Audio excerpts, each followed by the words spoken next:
Praise the Lord. Hallelujah. സ്തോത്രം സ്തോത്രം സ്തോത്രം സ്തോത്രം സ്തോത്രം. കർത്താവിൻ്റെ അതിപരിശുദ്ധമായ തിരുനാമം ഈ അനുഗ്രഹിക്കപ്പെട്ട പ്രഭാതത്തിൽ വാഴ്ത്തപ്പെടുമാറാകട്ടെ. പ്രിയപ്പെട്ട ദൈവമക്കളെ, നമുക്ക് ഒരുമിച്ച് 2024 സെപ്റ്റംബർ മാസം 12 വ്യാഴാഴ്ച പ്രഭാതത്തിൽ കർത്താവിനെ ആരാധിക്കുവാനും കർത്താവിനെ സ്തുതിക്കുവാനും പ്രാർത്ഥിക്കുവാനും ദൈവശബ്ദം കേൾക്കുവാനും ഒക്കെയായി ഈ പ്രഭാതത്തിൽ നമ്മളെ ഉണർത്തിയിരിക്കുന്ന കൃപകൾക്കായിട്ട് നമുക്ക് നന്ദിയോടെ സ്തോത്രം ചെയ്യാം. സ്തോത്രം സ്തോത്രം സ്തോത്രം സ്തോത്രം സ്തോത്രം സ്തോത്രം സ്തോത്രം. കഴിഞ്ഞ പകൽക്കാലം മുഴുവൻ കർത്താവ് നമ്മളെ കാത്തു പരിപാലിച്ചില്ല. കൈകളെ ഉയർത്തിപ്പിടിച്ചിട്ട് കർത്താവിനൊന്ന് സ്തോത്രം പറഞ്ഞു. കർത്താവേ, അമ്മേൻ, നന്ദിയോടെ സ്തോത്രം, നന്ദിയോടെ സ്തോത്രം, നന്ദിയോടെ സ്തോത്രം, നന്ദിയോടെ സ്തോത്രം. അനർത്ഥങ്ങളിൽ നിന്ന് വിടുവിച്ചതിന് സ്തോത്രം, യാത്രകളിൽ കൂടെ ഇരുന്നതിന് സ്തോത്രം, വാഹനങ്ങളെ നിയന്ത്രിച്ചതിന് സ്തോത്രം, രോഗദുഃഖങ്ങളിൽ നിന്ന് ഞങ്ങളെ വിടുവിച്ചതിന് സ്തോത്രം. അങ്ങയുടെ ചിറകിൻ്റെ മറവിൽ കഴിഞ്ഞ പകൽക്കാലം ഞങ്ങളെ മറച്ചു പിടിച്ച ദൈവകൃപയ്ക്കായിട്ട് സ്തോത്രം സ്തോത്രം സ്തോത്രം സ്തോത്രം സ്തോത്രം. രാത്രികാലം നല്ല ഉറക്കം തന്നല്ലോ, അതിനായിട്ട് ഞങ്ങൾ സ്തോത്രം പറയുക. കർത്താവെ, സ്വസ്ഥമായി ഉറങ്ങുവാൻ കർത്താവ് ഞങ്ങളെ സഹായിച്ചു. അങ്ങയുടെ വിശ്വസ്തതയ്ക്ക് നന്ദി പറയുന്നു, അങ്ങയുടെ കരുണയ്ക്ക് നന്ദി പറയുന്നു. അങ്ങയുടെ ദൂതന്മാർ ഞങ്ങളെ കാവൽ ചെയ്തതിന് സ്തോത്രം. രാത്രിയിലെ ഭയത്തിൽ നിന്നും ഇരുട്ട് സഞ്ചരിക്കുന്ന മഹാമാരിയിൽ നിന്നും കഴിഞ്ഞ രാത്രികാലം കർത്താവ് ഞങ്ങളെ വിടുവിച്ച അങ്ങയുടെ വിശ്വസ്തതയ്ക്ക് സ്തോത്രം സ്തോത്രം സ്തോത്രം സ്തോത്രം സ്തോത്രം. അപ്പ ഈ പ്രഭാതത്തിൽ ആരോഗ്യത്തോടെ ഞങ്ങളെ എഴുന്നേൽപ്പിച്ചല്ലോ, അതിനും കർത്താവിന് സ്തോത്രം. ഞങ്ങൾ ഉണർന്നതല്ല, കർത്താവ് ഞങ്ങളെ ഉണർത്തിയത്. അങ്ങയുടെ വിശ്വസ്തതയോർത്ത് സ്തോത്രം സ്തോത്രം സ്തോത്രം സ്തോത്രം സ്തോത്രം. കർത്താവ്, ഈ പകൽക്കാലം ക്രിസ്തുയേശുവിൽ ഞങ്ങളെ ജയത്തോടെ നടത്തുന്ന ദൈവകൃപയ്ക്ക് നന്ദി പറയുന്നു. അങ്ങ് ഞങ്ങളെ കൈപിടിച്ച് നടത്തുന്ന കർത്താവിൻ്റെ കൃപയ്ക്കായിട്ട് സ്തോത്രം ചെയ്യുന്നു. ഈ പകൽക്കാലം ദൂതന്മാർ ഞങ്ങൾക്ക് ചുറ്റും കാവലായി നിൽക്കുന്നതിന് സ്തോത്രം. അമേൻ. അങ്ങയുടെ രക്തത്തിൻ്റെ മറവിൽ ഞങ്ങളെ സൂക്ഷിക്കുന്നതിനായിട്ട് സ്തോത്രം ചെയ്യുന്നു. അമേൻ. അങ്ങയുടെ സാന്നിധ്യത്തിൽ ഞങ്ങളെ പൊതിയുന്നതിനായിട്ട് സ്തോത്രം ചെയ്യുന്നു. അങ്ങയുടെ ഫേവർ ഞങ്ങൾ ഇന്ന് എക്സ്പീരിയൻസ് ചെയ്യുന്നതിനായിട്ട് സ്തോത്രം ചെയ്യുന്നു. കർത്താവെ, അമേൻ, ഞങ്ങളങ്ങെ ആരാധിക്കുന്നു, സ്തുതിക്കുന്നു, സ്തോത്രം ചെയ്യുന്നു. സങ്കീർത്തനക്കാരൻ പറയുന്നു, 105 സങ്കീർത്തനം, യഹോവയ്ക്ക് സ്തോത്രം ചെയ്യുവീൻ, തൻ നാമത്തെ വിളിച്ചപേക്ഷിപ്പീൻ, കർത്താവിൻ്റെ പ്രവൃത്തികളെ ജാതികളുടെ ഇടയിൽ അറിയിപ്പീൻ, കർത്താവിന് പാടുവീൻ, കർത്താവിന് കീർത്തനം പാടുവീൻ, കർത്താവിൻ്റെ സകല അത്ഭുതങ്ങളെയും കുറിച്ച് സംസാരിപ്പീൻ. ഇന്നത്തെ പൽക്കാലം അതിനായിട്ട് നമുക്ക് ഉപയോഗിക്കാം. കർത്താവിൻ്റെ നന്മകളെ ഘോഷിക്കുവാൻ, കർത്താവിൻ്റെ ഹിതത്തെ അറിയിക്കുവാൻ, കർത്താവിൻ്റെ പ്രവൃത്തികളെ അറിയിക്കുവാൻ നമുക്കിന്ന് പകൽക്കാലം ഉപയോഗിക്കാം. പ്രാർത്ഥിക്കാം. പിതാവേ, യേശു ക്രിസ്തുവിൻ്റെ നാമത്തിൽ ഞങ്ങൾ ഈ പ്രഭാതത്തിനായിട്ട് സ്തോത്രം ചെയ്യുന്നു. ഞങ്ങൾക്ക് ഒരുമിച്ച് അങ്ങയുടെ അടുക്കിലേക്ക് അടുത്തു വരുവാൻ അങ്ങ് ഒരുക്കി തന്ന ഈ സമയത്തിനായിട്ട് സ്തോത്രം. അബ്ബാ, യേശുവിൻ്റെ നാമത്തിൽ ഇന്ന് ഈ ശബ്ദം കേൾക്കുന്ന എല്ലാവർക്കും വേണ്ടി പ്രാർത്ഥിക്കുന്നു. അപ്പോൾ ഓരോരുത്തരെയും വ്യക്തിപരമായി അനുഗ്രഹിക്കുന്നു. ഇവരുടെ മേൽ ദൈവിക ആരോഗ്യമുണ്ടാകട്ടെ, ദൈവിക സമാധാനമുണ്ടാകട്ടെ, ദൈവിക സ്വസ്ഥതയുണ്ടാകട്ടെ. യേശു ക്രിസ്തുവിൻ്റെ നാമത്തിൽ ദൈവിക സന്തോഷവും ദൈവിക ഉയർച്ചകളും ഇവരുടെ ലൈഫിൽ ഉണ്ടാകട്ടെ. അനുഗ്രഹിക്കുന്നു. ഇവരുടെ മക്കൾ അനുഗ്രഹിക്കപ്പെടട്ടെ, ഇവരുടെ യാത്രകൾ അനുഗ്രഹിക്കപ്പെടട്ടെ. ഇന്നത്തെ പകൽക്കാലം ഇവരുടെ ജീവിതത്തിൽ എല്ലാ നിലയിലും അനുഗ്രഹിക്കപ്പെട്ട ഒരു പകൽക്കാലമായി മാറട്ടെ. പ്രത്യേകിച്ച് രോഗത്താൽ ഭാരപ്പെടുന്നവർ, കഠിന ചുമയാൽ ഭാരപ്പെട്ടിരിക്കുന്നവർ ഇപ്പോൾ യേശു ക്രിസ്തുവിൻ്റെ നാമത്തിൽ സൗഖ്യമാകട്ടെ. ചുമയാൽ ഭാരപ്പെടുന്ന കുഞ്ഞുങ്ങൾ യേശുവിൻ നാമത്തിൽ സൗഖ്യമാകട്ടെ. പ്രായമുള്ളവർ, അമേൻ, ഇപ്പോൾ തന്നെ ചുമയിൽ നിന്നും പുറത്തു വരട്ടെ. പൂർണ്ണ സൗഖ്യം ആ ചുമയ്ക്കകത്തുനിന്ന് വരട്ടെ. അതുപോലെ ലങ്സിനകത്തുള്ള എല്ലാ രോഗങ്ങളും, പ്രത്യേകിച്ച് നാളുകളായിട്ട് അമേൻ എക്സ്റേയിൽ കാണുന്ന TBയുടേതായ അവസ്ഥകൾ, ഹല്ലേലൂയ, സ്തോത്രം. അമേൻ. മെഡിക്കൽ പാസ്സാകാൻ കഴിയാതെ ലങ്സിനകത്തുള്ള അമേൻ TBയുടെ പാച്ചസുകൾ ഇപ്പോൾ യേശുവിൻ നാമത്തിൽ റിമൂവ് ആകട്ടെ. അത്ഭുതം സംഭവിക്കട്ടെ. അതുപോലെ ഹെപ്പറ്റൈറ്റിസിനാൽ ഭാരപ്പെടുന്നവർ, അമേൻ അമേൻ, ഞങ്ങൾ ഇന്ന് പ്രാർത്ഥിക്കുന്നു, യേശു ക്രിസ്തുവിൻ്റെ നാമത്തിൽ ആ വിഷയത്തിൽ നിന്ന് അവർ പുറത്തു വരട്ടെ. അത്ഭുത സൗഖ്യങ്ങൾ സംഭവിക്കട്ടെ. അതുപോലെ കർത്താവായ യേശു ക്രിസ്തുവിൻ്റെ നാമത്തിൽ ബ്ലഡ് ഷുഗർ നോർമലാകട്ടെ, ബ്ലഡ് പ്രഷർ നോർമലാകട്ടെ. ദൈവിക പ്രവൃത്തികൾ തന്നെ കുഞ്ഞുങ്ങളുടെ ലൈഫിൽ കണ്ട് സന്തോഷിപ്പാൻ ഇടവരുത്തുന്നതിനായിട്ട് സ്തോത്രം. പ്രാർത്ഥന കേട്ട കർത്താവിന് നന്ദി പറയുന്നു. ലോകത്തെമ്പാടും കർത്താവിൻ്റെ വേല ചെയ്യുന്ന അഭിഷക്ത ദാസീദാസന്മാരെ അനുഗ്രഹിക്കണം. കർത്താവ് അവരെ ഉപയോഗിക്കണം. അസാധാരണമായ നിലയിൽ കർത്താവെ അങ്ങ് അവരെ ഉപയോഗിക്കണമെന്ന് പ്രാർത്ഥിക്കുന്നു. ഈ ദിവസങ്ങളിൽ അനേക പുതിയ അഭിഷക്തന്മാർ എഴുന്നേൽക്കുവാൻ ഇടവരട്ടെ. പ്രാർത്ഥന കേട്ടതിന് നന്ദി, യേശു ക്രിസ്തുവിൻ നാമത്തിൽ തന്നെ. ആമേൻ ആമേൻ ആമേൻ. കർത്താവ് നിങ്ങളെ അനുഗ്രഹിക്കട്ടെ. ദൈവത്തിൻ്റെ കൃപ നിങ്ങളോടൊപ്പം ഉണ്ടാകട്ടെ എന്ന് പ്രത്യേകം പ്രാർത്ഥിക്കുന്നു. നാളെ നമ്മുടെ സഭായോഗത്തിൻ്റെ ദിവസമാണ്.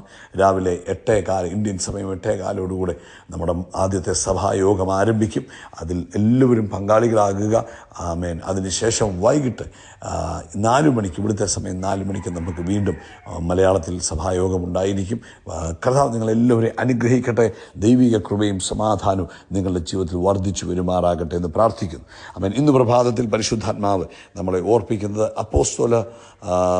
അപ്പോസ്തല പ്രവൃത്തി അതിൻ്റെ 19-ാം അധ്യായത്തിൻ്റെ 25 വാക്യമാണ്. നമുക്കെല്ലാവർക്കും അറിയാം, അപ്പോസ്തലരുടെ 19 അധ്യായത്തിലാണ് പൗലോസും ശീലാസും കർത്താവിൻ്റെ നാമത്തെ പ്രതി, സുവിശേഷത്തെ പ്രതി കാരാഗ്രഹത്തിലാകുന്നത്.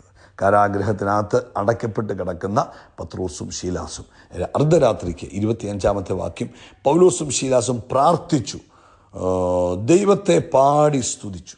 അപ്പം ഇന്ന് അവരെ ചെയ്ത പ്രവൃത്തി, അവർ പ്രാർത്ഥിച്ചിട്ട് ദൈവത്തെ പാടി സ്തുതിച്ചു. ആദ്യമേ കേൾക്കണമേ, അവർ കാരാഗ്രഹത്തിൽ നിന്ന് പുറത്തു വന്നതിന് ശേഷമല്ല അവർ പ്രാർത്ഥിച്ചതും ദൈവത്തെ പാടി സ്തുതിച്ചതും. അവരുടെ ബന്ധനങ്ങൾ അഴിഞ്ഞതിന് ശേഷമല്ല അവർ പ്രാർത്ഥിച്ചതും ദൈവത്തെ പാടി സ്തുതിച്ചതും. അല്ലെങ്കിൽ എല്ലാം ശരിയായി, അവരുടെ മുറിവുകളൊക്കെ ഉണങ്ങി, അവരുടെ വേദനകളൊക്കെ മാറി, അവരുടെ പ്രശ്നങ്ങളൊക്കെ മാറിയതിന് ശേഷമല്ല അവർ പ്രാർത്ഥിച്ച് ദൈവത്തെ സ്തുതിച്ചത്.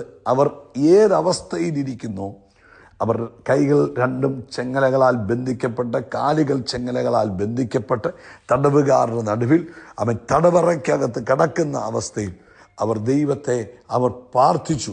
എന്നിട്ടോ പ്രാർത്ഥിച്ചവർ നിർത്തിയില്ല, അവർ ദൈവത്തെ പാടി സ്തുതിച്ചു തുടങ്ങി. അവിടെ കാണുന്നത്, പ്രാർത്ഥന കൊണ്ട് പലരും അങ്ങ് നിർത്തും, അല്ലെങ്കിൽ പ്രാർത്ഥിച്ചുകൊണ്ടേയിരിക്കും. ആമേൻ. എന്നാൽ ഇവിടെ കാണുന്ന ഒരു പ്രത്യേക തരത്തിലുള്ള രീതിയാണ്. അതായത് അവർ പ്രാർത്ഥിച്ചു, എന്നിട്ട് എന്ത് ചെയ്തു? അവർ പാടി സ്തുതിച്ചു തുടങ്ങി, ദൈവത്തെ പാടി സ്തുതിച്ചു. പ്രാർത്ഥിക്കുന്ന നമുക്കൊരു വിശ്വാസം വേണം, ദൈവം നമുക്ക് വേണ്ടി പ്രവർത്തിക്കും. പ്രാർത്ഥിച്ച നമുക്കൊരു ഉറപ്പ് വേണം, നമുക്കൊരു ദൈവത്തിൻ്റെ ഇടപെടൽ നമ്മുടെ വിഷയത്തിൽ ഉണ്ടാകും. അവർ പ്രാർത്ഥിച്ചു, ദൈവത്തെ പാടി സ്തുതിച്ചു എന്നാണ് പറഞ്ഞു. അവർ പ്രാർത്ഥിച്ചുകൊണ്ടേ ഇരിക്കുകയല്ല. അവർ ഞങ്ങളെ വിടുവിക്കണമേ എന്ന് പറഞ്ഞ് പ്രാർത്ഥിച്ചുകൊണ്ടേ ഇരിക്കുകയാണെന്ന് നമുക്ക് പറയാൻ പറ്റുന്നത്. അവർ അടുത്ത സ്റ്റെപ്പ് എടുത്തു, അവർ വിശ്വാസത്തിൻ്റെ ആരാധന ഉയർത്തി. പ്രിയപ്പെട്ടവരെ, ദൈവത്തെ പാടി സ്തുതിക്കണമെങ്കിൽ നമുക്ക് വിശ്വാസമുണ്ടാകും. ഞാൻ പ്രാർത്ഥിച്ച വിഷയത്തിൽ ദൈവം ഇടപെടും, ഞാൻ പ്രാർത്ഥിച്ച വിഷയത്തിൽ ദൈവിക മറുപടി വരും, ഞാൻ പ്രാർത്ഥിച്ച വിഷയത്തിൽ കർത്താവ് തൻ്റെ കൈ നീട്ടും എന്ന ഒരു ബോധ്യം നമ്മുടെ ഉള്ളിൽ വരുമ്പോൾ നമുക്ക് പ്രാർത്ഥിച്ചു കഴിഞ്ഞാൽ പിന്നെ പാടി സ്തുതിക്കാൻ സാധിക്കും. അപ്പോസ്തലന്മാർ അവിടെ എന്ത് ചെയ്തു? അവർ പാടി സ്തുതിച്ചു. അവർ പറഞ്ഞു, യഹോവ നല്ലവനാണ്, അവൻ്റെ ദയ എന്നേക്കുമുള്ളതെന്ന് പറഞ്ഞ് അവർ പാടി സ്തുതിച്ചപ്പോൾ വലിയ ഭൂകമ്പം ഉണ്ടായി. ആമേൻ.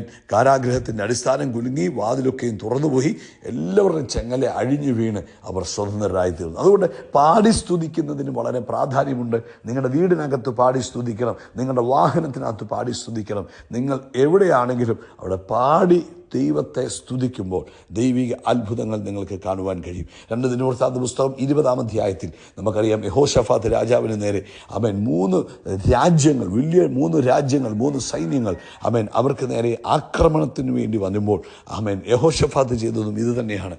പിന്നെ അവൻ ജനത്തോട് ആലോചിച്ചിട്ട് 2 ദിനവൃത്താന്തം 20:21 ആലോചിച്ചിട്ട് വിശുദ്ധാലങ്കാരം ധരിച്ച് സൈന്യത്തിന് മുമ്പിൽ നടന്നുകൊണ്ട് വാഴ്ത്തുവാനും യഹോവയെ സ്തുതിപ്പീൻ, അവൻ്റെ ദയ എന്നേക്കുമുള്ളതെന്ന് ചൊല്ലുവാനും യഹോവ സംഗീതക്കാരെ നിയമിച്ചു. അടുത്ത വാക്യം പറയുന്നു, പാടി സ്തുതിച്ചു തുടങ്ങിയപ്പോൾ സ്തോത്രം, യഹോവ യഹൂദയ്ക്ക് വിരോധമായി വന്ന അമ്മോന്യരുടെയും മോവാബിരുടെയും സെയീർ പർവ്വതക്കാരുടെയും നേരെ പതിയിരിപ്പുകാരെ വരുത്തി, അങ്ങനെ അവർ തോറ്റുപോയി. ഇന്ന് പ്രഭാതത്തിൽ പ്രിയപ്പെട്ട ദൈവമക്കളെ, ദൈവത്തിൻ്റെ വചനം നമ്മളെ ഓർപ്പിക്കുന്നു, പാടി സ്തുതിക്കുമ്പോൾ അത്ഭുതങ്ങൾ നടക്കും. നിങ്ങളുടെ വീടിനകത്ത് പാടി സ്തുതിക്ക്, നിങ്ങളുടെ ജോലി സ്ഥലത്ത് പാടി സ്തുതിക്ക്, നിങ്ങളുടെ വാഹനത്തിനകത്ത് പാടി സ്തുതിക്ക്. പ്രതിസന്ധിയുടെ നടുവിൽ നിന്നുകൊണ്ട് ദൈവത്തെ പാടി സ്തുതിക്കുക, അവിടെ അത്ഭുതങ്ങളെ കാണാൻ കഴിയും. പ്രാർത്ഥനയ്ക്ക് കഴിയാൻ കഴിയാത്തത് ആരാധനയ്ക്ക് ചെയ്യാൻ കഴിയും. പ്രാർത്ഥനയ്ക്ക് ചെയ്യാൻ കഴിയാത്തത് ആരാധനയ്ക്ക് ചെയ്യുവാൻ കഴിയും. നിങ്ങളുടെ ജീവിതത്തിൽ അത് സംഭവിക്കട്ടെ. പാടി സ്തുതിക്കുന്നവരായി തീരുക. കർത്താവ് നിങ്ങളെ അനുഗ്രഹിക്കട്ടെ. ഈ വചനം നിങ്ങൾക്ക് അനുഗ്രഹമായെങ്കിൽ നിങ്ങൾ പ്രാർത്ഥിക്കുക, മറ്റുള്ളവർക്ക് ഷെയർ ചെയ്ത് കൊടുക്കുക. അവരുടെ ജീവിതത്തിലും ഇത് അനുഗ്രഹമായി തീരട്ടെ. യേശു ക്രിസ്തുവിന്റെ നാമത്തിൽ അത്ഭുതങ്ങൾ നടക്കും, അടയാളങ്ങൾ നടക്കും, വീര്യപ്രവൃത്തികൾ നടക്കും. നമ്മൾ അത്ഭുതമായി മാറും. We are blessed, we are really blessed, we are permanently blessed and highly favoured. ഇത് ദൈവത്തിൻ്റെ പ്രത്യേക പ്രീതിയുടെ മാസമാണ്. ദൈവം നിങ്ങളെ ധാരാളമായിട്ട് അനുഗ്രഹിക്കുകയും കർത്താവിൻ്റെ ഫേവറിൽ ജീവിക്കുവാൻ സഹായിക്കുകയും ചെയ്യട്ടെ. God bless you.